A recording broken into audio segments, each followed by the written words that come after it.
বিশ্বের জমিনে একটা প্রসার প্রসার হচ্ছে। তো বলতে চেয়েছিলাম, হুজুর গৌসে পাক রাদিয়াল্লাহু তাআলা যেদিন দুনিয়ার মধ্যে তশরিফ এনেছিলেন, খুবই মেঘাচ্ছন্ন ছিল। মানে আগামীকাল কি রমজান হবে নাকি হবে না, এটা নিয়ে মানুষের মধ্যে একটা বিভেদ সৃষ্টি হলো, যে হবে কি হবে না, মানে চাঁদও দেখে নাই। তো গৌসে পাক রাদিয়াল্লাহু তাআলা তশরিফ আনার পরে আর মুখের মধ্যে আম্মা জান চেষ্টা করছে দুধ দিতে, কিন্তু দুধ নাই না। জোরে বলুন সুবহানাল্লাহ।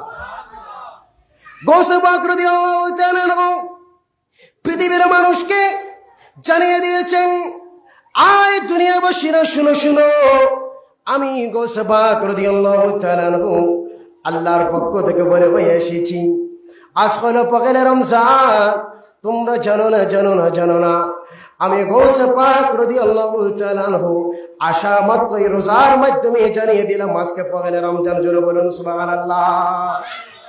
আমার বন্ধুগণ, আল্লাহ রাব্বুল আলামিন গৌসে পাককে এমন নিয়ামত দিয়েছেন, গৌসে পাক কেমন পাওয়ারফুল করেছেন। বাহজাতুল আসরার কিতাবের মধ্যে তার অনেক বর্ণনা পাওয়া যায়।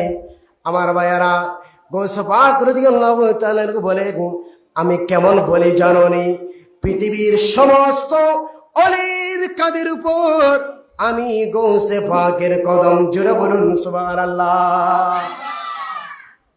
গৌসে পাক বলেন, কদমি আলা রকবতি কুল্লু ওয়ালিয়াল্লাহ, আমি গৌসে পাকের কদম পৃথিবীর সমস্ত ওলিদের উপর, আর আমার কাঁধের উপর স্বয়ং রাসূলুল্লাহর কদম। জোরে বলুন সুবহানাল্লাহ। আমার কাঁধের উপর কার কদম?